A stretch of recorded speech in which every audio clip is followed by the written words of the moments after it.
In the bustling city of Seoul, South Korea, we meet Jae-hyun. It's early in the morning, and he's working out by a big river. This guy is super dedicated, and he's not just good-looking. He's actually the boss at a company that takes care of basketball players. He used to be a pro basketball player himself and won a bunch of tournaments in South Korea. Now, as the day goes on, we meet another person. Soo-jung, a confident lady, is on her way to her job at a big cosmetics company in South Korea. She's got an important role there. But while she's sipping her morning coffee, a basketball comes out of nowhere and smacks into her, making her spill her drink all over her outfit. Once Soo-jung gets to her office, she doesn't waste any time. She quickly starts searching on her kind of old laptop. She's on a mission to find out everything she can about Jin Chul, this famous basketball player. She's thinking about making him the face of her company's new makeup stuff. While she's doing her research, her trusty assistant, Ryu Jin, comes in and gives her some new shoes and clothes to replace the ones ruined earlier.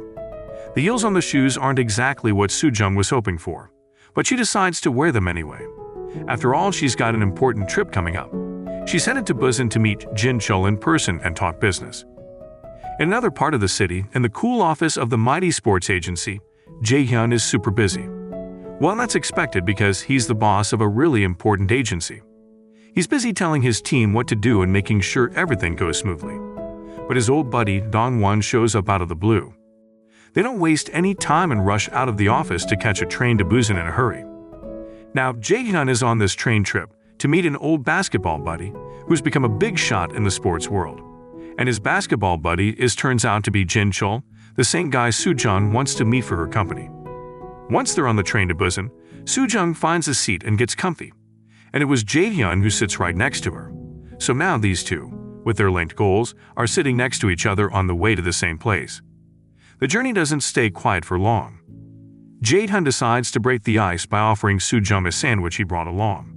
At first, she's not so sure, but with a little friendly persuasion from Jae-hyun, she gives in and takes it. Just when she's about to take a bite, she chokes a bit. But don't worry, there's a train worker nearby selling drinks.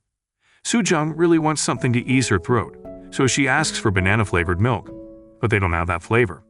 So she's trying to figure out what to drink when her phone starts ringing. It's her boyfriend. Now, Soo-jung has been with her boyfriend for a whole 10 years, but there's no engagement ring on her finger, no wedding plans in sight. Just as she's about to answer the call, there's a little twist. She accidentally bumps into the train worker, loses her balance, and lands right on Jae-hyun's lap. A little later, the train makes a quick stop at a transit station, and Jae-hyun gets off for a bit. When he comes back, he's got a surprise. It's that banana-flavored milk Soo-jung really wanted earlier. Soo-jung sees this and jumps to conclusions. She thinks maybe Jae-hyun is trying to make a move, so she quickly tells him she's not available, mentioning her longtime boyfriend. But then, Jae-hyun leans back and takes a short nap. Soo-jung can't resist the temptation, so she sneakily grabs the banana milk and takes a sip, enjoying the taste. Jae-hyun, maybe joking or in a dreamy mood, suggests that they should take a nap together. Soo-jung is surprised by the idea and tries to switch seats. But it seems like the universe is playing tricks on her. Every time she finds an empty seat, someone else grabs it. So in the end, she's back in the very same seat next to Jae-hyun. As the story goes on, Soo-jung and Jae-hyun face a new challenge.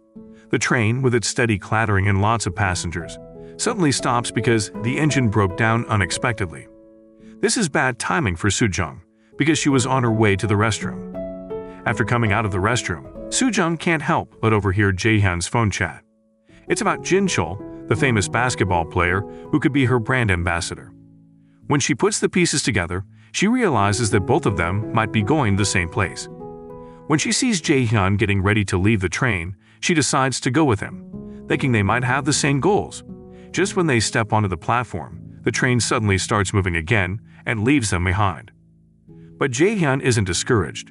He remembers a friend who has a workshop nearby, and he thinks they might find a way to get to their destination there. Lucky for them, the friend loans them a car, and they start their journey to meet Jin Chul together. When they get to Jin Chul's place, the atmosphere is heavy with sadness. They see grieving family members and a quiet vibe. It's pretty clear they stumbled upon a funeral. They find out that Jin Chul's grandpa, who was really important to him, had passed away recently. In the middle of this sad gathering, Jae-hyun sees a chance to reintroduce himself and mentions that he and Jin Chul played basketball together back in the day. But what surprises everyone, especially Jang, is when he casually introduces her as his wife. It's a weird but maybe clever move on this unexpected day. Unfortunately, Jin-chul, the guy they're looking for, isn't around. Still, both Jae-hyun and Jang, out of respect for the sad occasion, offer their condolences and pay their respects to the person who passed away. As the day goes on, Jae-hyun thinks it's a good idea to grab some food to recharge. After they've had their fill, he drives Jang back to her busy workplace. She's got an important job to do. She needs to create and show her company's big plan for promotion. But just when Jang thinks she's all set to present her ideas at the office, she gets a sinking feeling. She left her laptop, which she really needs for the presentation, in Jae-hyun's car. It's a bit of a bummer because it's easy to forget things in the middle of a busy day like this. At the same time, while Jae-hyun is driving, he gets a call from his friend Dong-won, who's waiting for a ride. But as Jae-hyun is on his way to pick up Dong-won, he notices Jang's laptop on the passenger seat and realizes that she must be in a tough spot without it.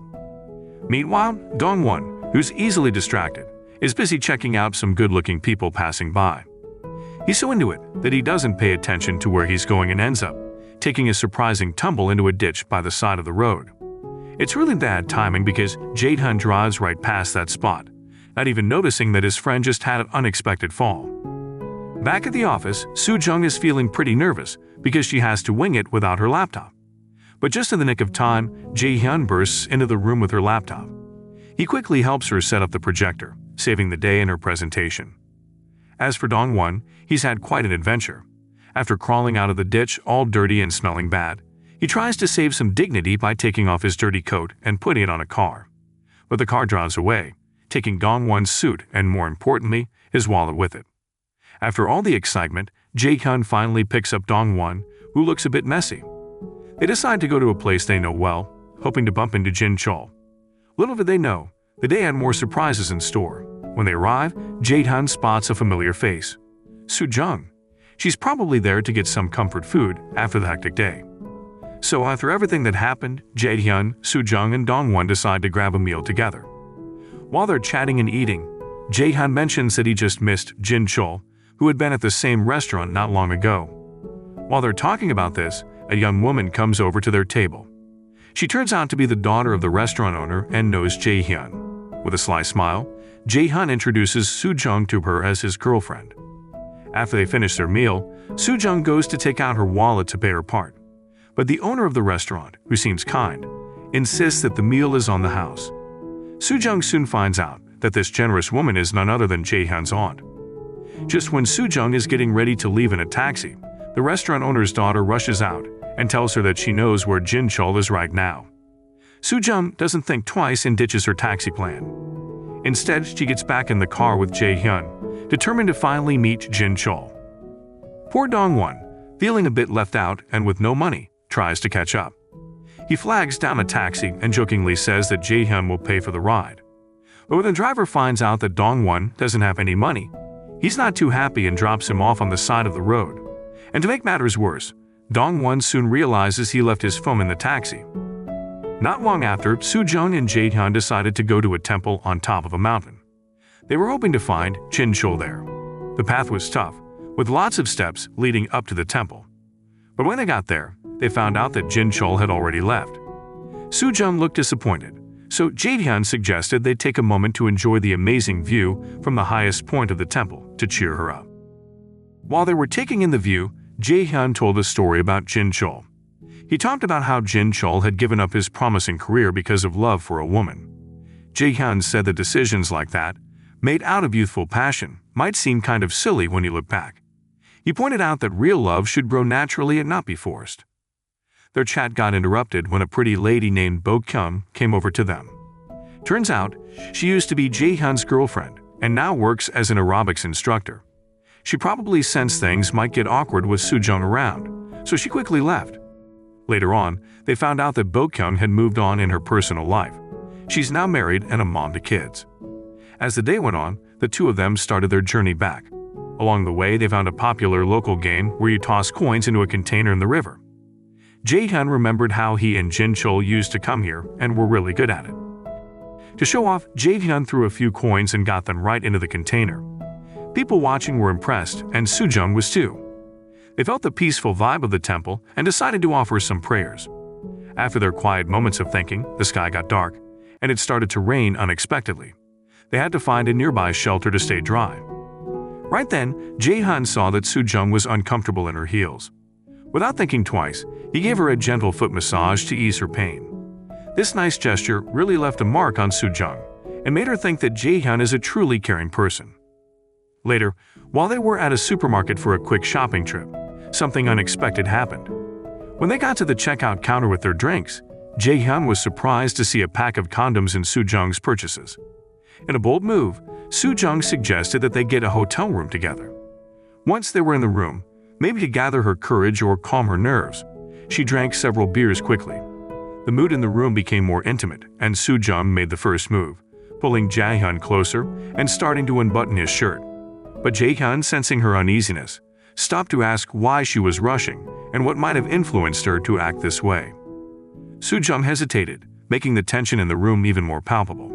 Just as Jae-hyun leaned in for a kiss, she skillfully moved away and started fiddling with the curtains, trying to hide her embarrassment. After a moment, she opened up to Jae-hyun and told him the reason behind her rush. She had been in a relationship for 10 years without ever being intimate with her partner. This confession gave Jae-hyun a better understanding of Soo-jung's actions. In the middle of their intimate moment, Soo-jung took the lead and kissed Jae-hyun passionately.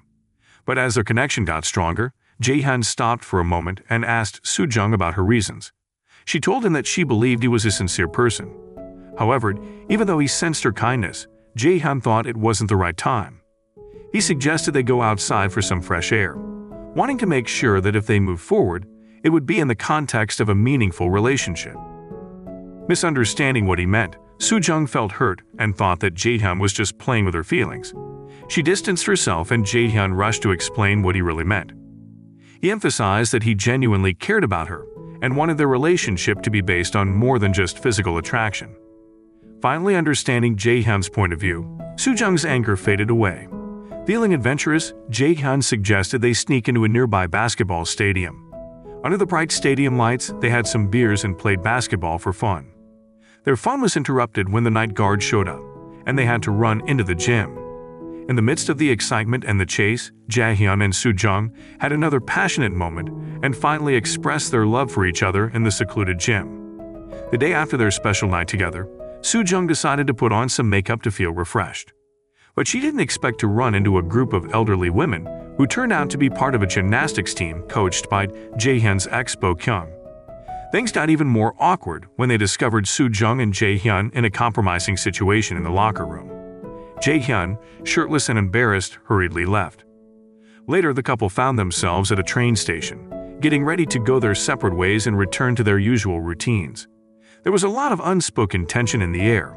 After they said their goodbyes, Jae-hyun managed to track down Jin Chol and asked him for an autograph to give to Soo-jung as a keepsake. Meanwhile, Soo-jung took a big step. She ended her 10-year relationship with her boyfriend, realizing that she had spent too many years with someone who never really understood her. The next day, Jae-hyun decided to surprise Soo-jung by personally delivering a signed promotional letter from Jin Chol to her office. Unfortunately, luck wasn't on his side as she was out for lunch. Instead of waiting around, Jae-hyun left the letter with the receptionist and added a personal note for Soo-jung. Meanwhile, Soo-jung was at a nearby restaurant having lunch with a coworker. She opened up to her coworker about ending her long-term relationship. As they talked, Jae-hyun took a seat nearby, hoping to catch a glimpse of Soo-jung. He ended up overhearing their conversation. His heart sank when he heard Soo-jung describing their intimate night together as just a one-time thing, brushing it off as not important. Hurt by her words, Jae-hyun quickly left the restaurant. However, he couldn't resist waiting outside, hoping to see her again. Soo-jung was surprised when she saw him waiting as she left the restaurant. After the tense moment outside the restaurant, Jae-hyun, feeling disappointed, decided to put some distance between himself and Soo-jung. This created a gap between them, and both of them carried heavy hearts, missing the connection they once had. Time went by, and Soo-jung had no idea about the heartfelt note Jae-hyun had left her, tucked inside the envelope with Jin Chol's promotional letter. It wasn't until the office receptionist pointed it out that she discovered Jae-hyun's message, where he expressed his hope to cherish the time they spent together. Reading the message, Soo-jung was filled with emotions. She knew she needed to find Jae-hyun and make things right. Her first stop was the basketball stadium, where she hoped to get some information about his whereabouts from Dongwon. Dongwon told her that Jae-hyun was leaving for Chicago on that very day. In a panic, Soo-jung rushed to the train station, hoping to catch Jae-hyun before he left. Her heart sank as she saw the train pulling away, thinking she had missed him. But just as she turned around, about to leave feeling sad, she saw a familiar face coming out of the elevator. To her surprise, it was Jae-hyun. He hadn't actually gotten on the train. Their eyes met, and they didn't need words. All the misunderstandings and unspoken feelings seemed to disappear. With that reunion, they started over, embracing their relationship and treasuring their time together. The movie cleverly brings us back to where it all began, showing us a destined meeting. The first scene, where a random basketball hits Soo-jung, now has a deeper meaning. Knowing that the ball came from Jae-hyun emphasizes the theme of unexpected moments in the story. Back then, Jae-hyun couldn't follow Soo-jung because of unforeseen events, but fate had its own plan and made sure they would meet again. Towards the end of the movie, there's a funny twist. It shows Dongwon trying to copy Jae-hyun's way of impressing a foreign lady. What makes it even funnier is when we find out that the lady he's trying to impress is Ri-jin, who is close to Soo-jung. Dongwon's unsuccessful attempt, ending with a slap from Ri-jin, humorously highlights the idea that not every approach works for everyone. The message is clear. What worked for the charming and wealthy Jae-hyun might not be the right approach for everyone. With this funny scene, the movie wraps up, leaving the audience with a laugh and thoughts about destiny, love, and the quirks of human interactions. The moral of the story is that having money and good looks doesn't always mean you'll avoid getting slapped when trying to romance someone.